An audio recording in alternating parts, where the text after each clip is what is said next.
What is going on, guys? Hope you guys are all doing well. Today we'll be going out to take sunrise and sunset photos as seen in the title, and I'm going to be showing you what compositions I take, what angles I approach when shooting those photos. And when I'm back at home, I'll be jumping on Lightroom and showing you the editing process that I go through to edit these photos. And today is actually my first time vlogging since coming back from Korea, so I haven't actually made a video or a vlog for the past 2 months, and so yeah, it's good to get back into it, and hopefully I can adjust talking to the camera again. And I'm also using the variable ND filter by Gobi. So if I turn this, it becomes dark. If I turn this way, it becomes light again. So yeah, pretty excited to use it, test it out in like harsh sunlight, and yeah, see what I can do.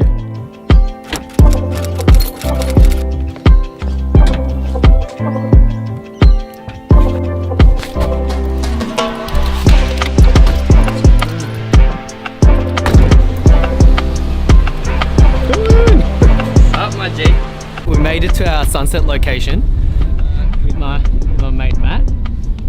Matt and I have been friends for ages, and I actually started photography with Matt, and we decided to come out to one of our old little spots, Sea Cliff Bridge, and we're just walking over to find where's the best to take this photo.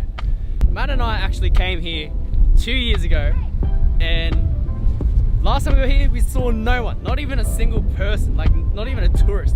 Now this place is like filled with everyone. You can see like a couple of people over there. So last time when we came here, it was cloudy as fuck. And it's cloudy as fuck right now. We have a little nice reflection going on here. Maybe we can somehow use it to our advantage. No, don't swim. No. Oh, no swim? No swimming. Oh, do you want to jump? Matt had a brilliant idea. So as soon as Matt jumps, we're gonna take a photo. So the wind started picking up, and the perfect reflection is just ripples.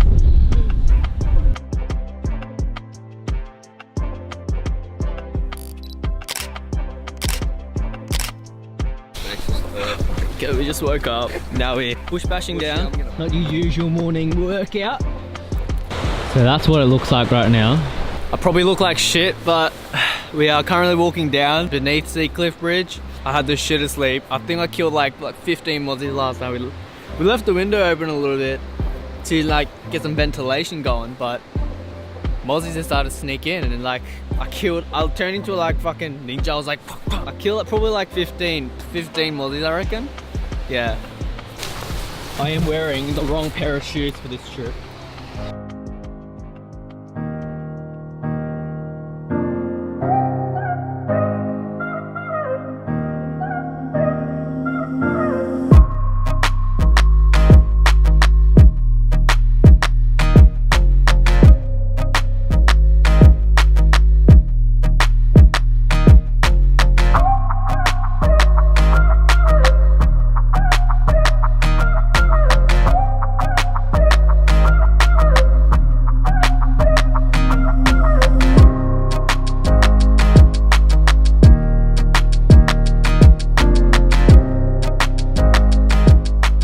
So we're gonna try to go underneath the bridge and get some shots with leading lines of the bridge with the sunrise in the background there.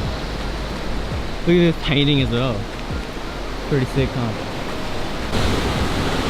Enter at own risk. I'm just getting Matt to currently walk across here, and hopefully I can frame the shot like this way.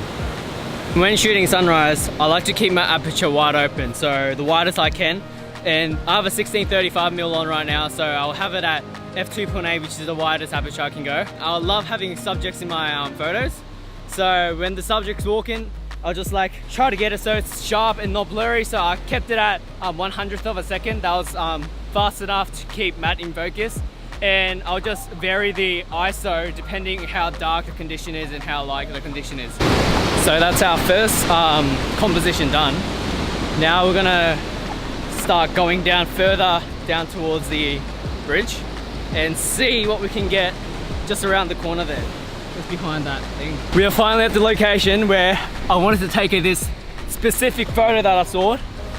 Someone standing on this rock, sunrise bridge.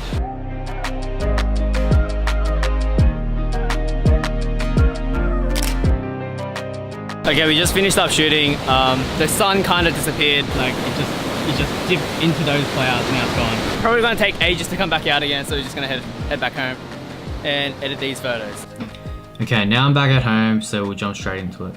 So we have a photo of Matt here with the sunrise in the background and the bridge overhead. I reckon this is the best photo I've got over the sunset yesterday and the sunrise this morning, because as you can see, the colors look really nice, the exposure is really nice.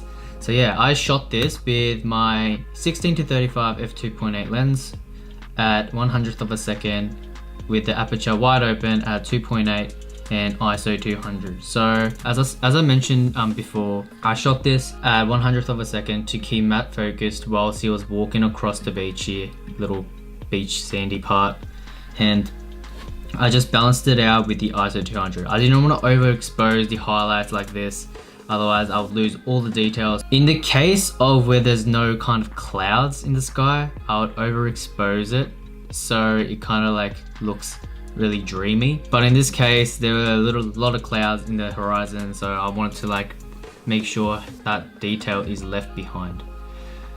Okay, so the first thing I want to do is look at the horizon, see if the image is straight, and by the looks of it, it looks pretty damn straight. And I just want to center Matt properly in the middle, and I'll just make some basic adjustments to the exposures, and I'll come around it. So, and I want to decrease the clarity to give that little bit of a dreamy look to the actual photo. So in case of nature, especially sunrise, don't up the clarity like this, or don't up the contrast all the way so it looks horrible. If you go all out clarity, that look. So you just want to keep it nice and subtle, maybe -10. That's pretty good for a start. Now everything's balanced, so shadows are kind of balanced with the highlights.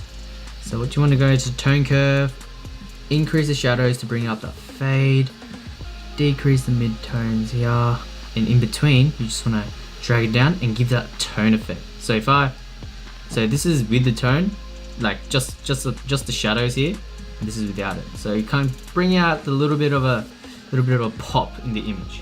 And for those of you who doesn't know what a tone curve is, it's basically literally what it says, tone curve. It controls the tones in the image. So the left side of the tone curve is basically the shadows, and the right represents the highlights. So you don't want to overpower it, but you just want to give that little nice look to it. Extra pop, not too much, not overboard, like I said. And with this one, I usually would like to touch all the hue sliders to see what I'm controlling, instead of just looking at the photo and saying, oh, that's orange, so I'm just gonna control orange. Like there's like little intricate details in it, so like you can't see much yellow here. I reckon you would say there's a lot of orange, but if you change the yellow slider, there's heaps of yellow that's turning orange and yellowy color.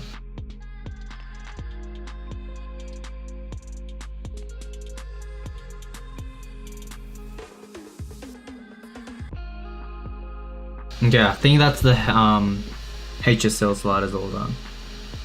So yeah, so that's basically it. Little minor adjustments. I want to keep it as natural as possible to how it looked on the day. I'm going into split toning. This is my favorite part. Split toning is my favorite part. If you skip split toning, you need to get on it. So I basically, same thing, slide it around. Ooh, those blues. Now, if you just look at this, I reckon you could say it's a little bit more orange than it's blue. So I would control the highlights, which is mainly orange, to the bluer side. So not too much, as natural as possible, probably around there. I reckon that's pretty decent. And on the shadows, majority of it is blue, so in the shadows I might add a little bit, just a tinge of orangish yellowy color. So if you do a blue, it just like overpowers it again. I think that's pretty darn good. I always keep my sharpness pretty high. Like I go overboard sometimes, but that's okay. It's pretty sharp for me. And I'm not gonna really touch, maybe 10 noise reduction just in case to keep the image more cleaner. Then going into lens correction, make sure you have your enable profile correction on, and you can change the distortion however you like it. And with vignetting, I usually hover around 20 to 25 when it comes to vignetting. Then I drag the midpoint to the left side. So if you do it to the right side, it goes away, but to the left side, it like narrows it down to maybe around 20-ish. And the roundness, I usually keep it to the right to keep it more round. So if you do it to the left, it turns square. If you go to the right, it turns a little bit more oval shaped. Keep it like that, and I'll feather it as well, so it's not too in the middle. That kind of blurs out. And yeah, that's about it. So that's vignetting. And jumping into calibration, so camera calibration. So this is really important as well. This changes a lot of colors dramatically. If you misuse it, it's gonna look horrible like that. So don't go overboard, like I said.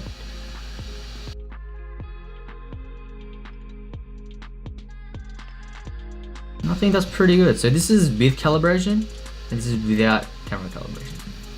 Little difference, little subtle change. Finish the photo up. We change it a little bit, maybe add some dehaze, and get the radial filter, drag it around Matt, so he's in the middle, invert the layer mask, increase the exposure just a tad, not too much.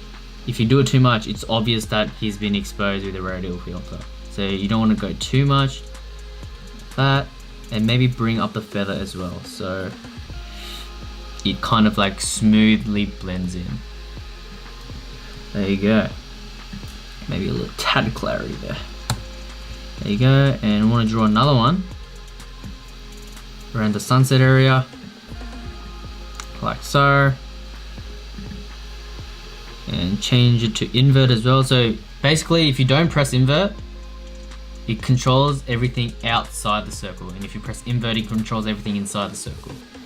So with that, increase the exposure a little bit more, decrease the clarity to make it more dreamy, add a bit more saturation to that. Not bad, not bad. So that was the before, that's the after. Not bad. I think that's the end of this video. If you guys enjoyed this video, make sure you leave a like down below and help me out by hitting subscribe. So it's the Easter weekend for the next 4 days. So today's Friday. So I have Saturday, Sunday and Monday to crunch some content now. So hopefully I'll get a few videos going as well. Until next time, peace out.